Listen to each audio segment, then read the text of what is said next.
кішкене ұқсамайды, европалықтар ұқсайды. Бұл ағамыз болса, осы анталиялық түрік.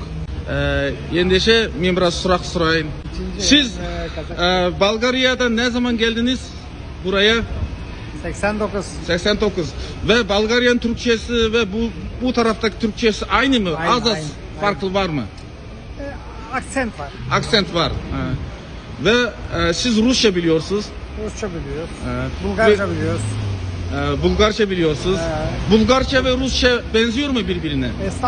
Slav dili tabii. Kirillitsa.